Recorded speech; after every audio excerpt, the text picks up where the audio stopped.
श्रीमद्भागवत महापुराण के प्रथम स्कंद के चतुर्थ अध्याय में सूत जी कहते हैं कि इस वर्तमान चतुर्युगी के तीसरे युग द्वापर में महर्षि पराशर के द्वारा वसु कन्या सत्यवती के गर्भ से भगवान के कलावतार योगीराज व्यास जी का जन्म हुआ।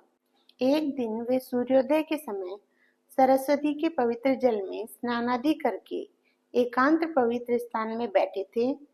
महर्षि भूत और भविष्य को जानते थे।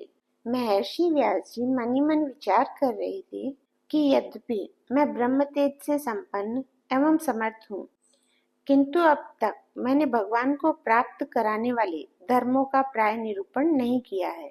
श्री कृष्ण द्वैपायन व्यास जी इस प्रकार जब अपने को अपूर्ण सा मान रहे थे, तभी आश्रम पर देवर्षि नारद जी आ पहुंचे।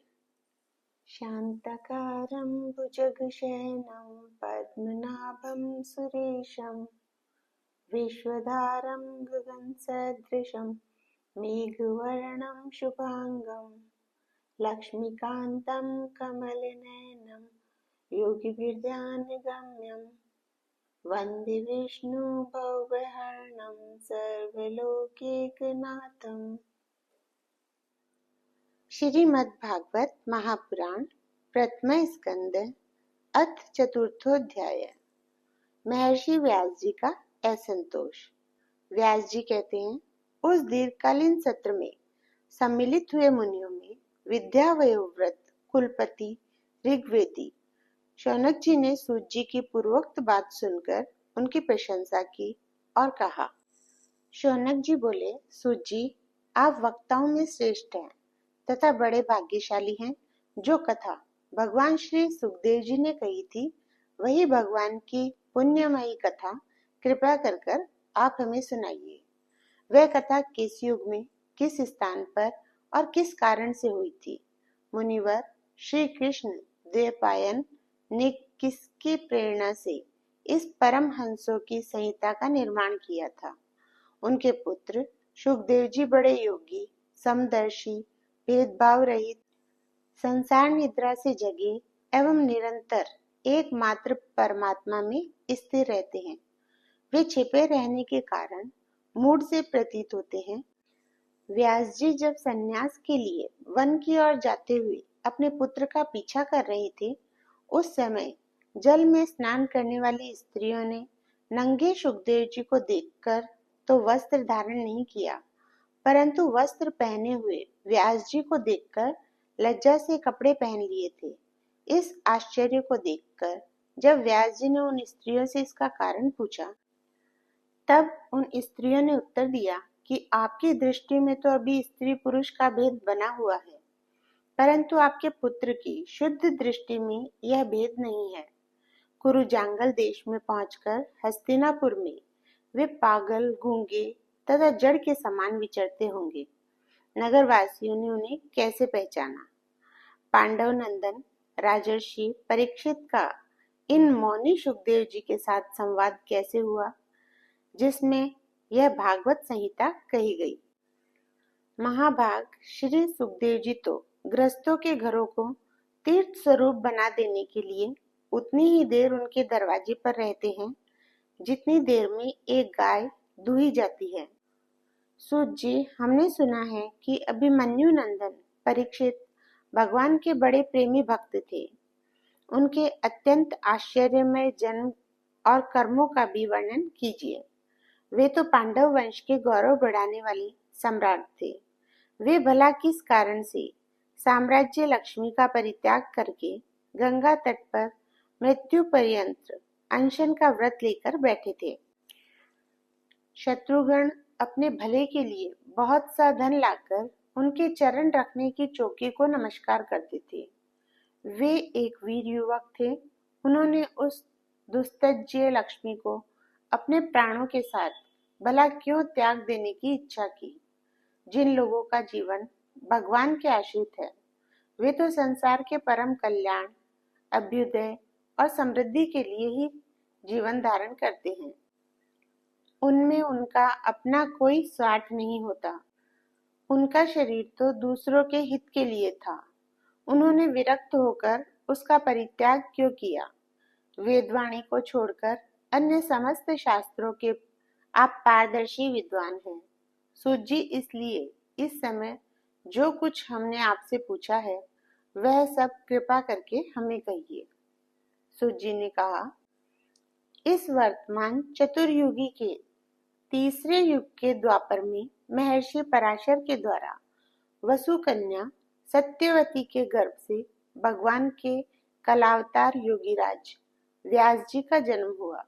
एक दिन वे सूर्योदय के समय सरस्वती के पवित्र जल में स्नान आदि करके एकांत पवित्र स्थान में बैठे हुए थे। महर्षि भूत और भविष्य को जानते थे। उनकी दृष्टि अचूक थी। उन्होंने देखा कि जिसको लोग जान नहीं पाते, ऐसे समय के फेर से प्रत्येक युग में धर्म संकरता और उसके प्रभाव से भौतिक वस्तुओं की भी शक्ति का ह्रास होता रहता है। संसार के लोग श्रद्धाहीन और शक्ति रहित हो जाते हैं। उनकी बुद्धि कर्तव्य का ठीक ठीक निर्णय नहीं कर पाती और आयु भी कम हो जाती है। लोगों की इस भाग्यहीनता को देखकर उन मुनीश्वर ने अपनी दिव्य दृष्टि से समस्त वर्णों और आश्रमों का हित कैसे हो, इस पर विचार किया। उन्होंने सोचा कि वेदोक्त चातुर्गोत्र कर्म लोगों का हृदय शुद्ध करने वाला है। इस दृष्टि से यज्ञों का विस्तार करने के लिए उन्होंने एक ही वेद के 4 विभाग कर दिए। व्यास जी के द्वारा ऋक, यजु, साम और अथर्व, इन 4 वेदों का उद्धार और पृथक्करण हुआ। इतिहास और पुराणों को 5वां वेद कहा जाता है। उनमें से ऋग्वेद के पहल सामगान के विद्वान जैमिनी एवं यजुर्वेद के एकमात्र स्नातक वैशंपायन हुए। अथर्ववेद में प्रवीण हुए दरुण नंदन सुमंतु मुनि इतिहास और पुराणों के स्नातक मेरे पिता रोमहर्षण थे।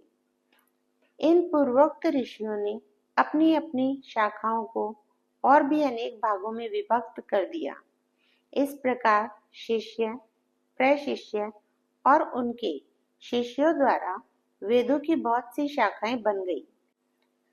कम समझ वाले पुरुषों पर कृपा करके भगवान वेदव्यास जी ने इसलिए ऐसा विभाग कर दिया कि जिन लोगों को स्मरण शक्ति नहीं है या कम है, वे भी वेदों को धारण कर सकें। स्त्री, शूद्र और पतित द्विजाति तीनों ही वेद श्रवण के अधिकारी नहीं है। इसलिए वे कल्याणकारी शास्त्रोक्त कर्मों के आचरण में भूल कर बैठते हैं। अब इसके द्वारा उनका भी कल्याण हो जाए, यह सोचकर महामुनि व्यास जी ने बड़ी कृपा करके महाभारत इतिहास की रचना की। शौनकादि ऋषियों, यद्यपि व्यास जी इस प्रकार अपनी पूरी शक्ति से सदा सर्वदा प्राणियों के कल्याण में ही लगे रहे, तथापि उनके हृदय को संतोष नहीं हुआ। उनका मन कुछ खिन्न सा हो गया। सरस्वती नदी के पवित्र तट पर एकांत में बैठकर धर्मवेत्ता व्यास जी मन ही मन विचार करते हुए इस प्रकार कहने लगे, मैंने निष्कपट भाव से ब्रह्मचर्यादि व्रतों का पालन करते हुए वेद, गुरुजन और अग्नियों का सम्मान किया है और उनकी आज्ञा का पालन किया है।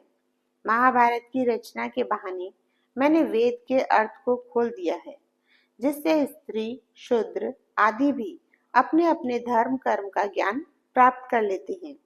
यद्यपि मैं ब्रह्म तेज से संपन्न एवं समर्थ हूँ, तथापि मेरा हृदय कुछ अपूर्ण काम सा जान पड़ता है। अवश्य ही अब तक मैंने भगवान को प्राप्त कराने वाले धर्मों का प्राय निरूपण नहीं किया है।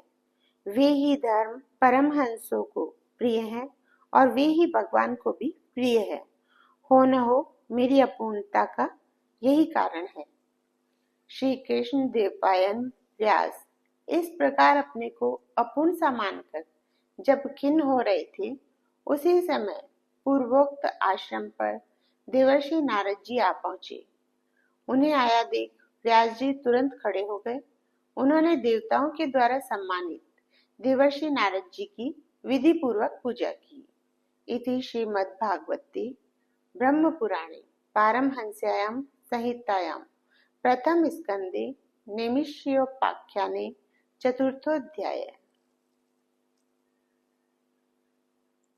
कृष्णं नारायणं वन्दे कृष्णं वन्दे वज्रप्रियं कृष्णं देवपायनं वन्दे कृष्णं वन्दे प्रथासुतं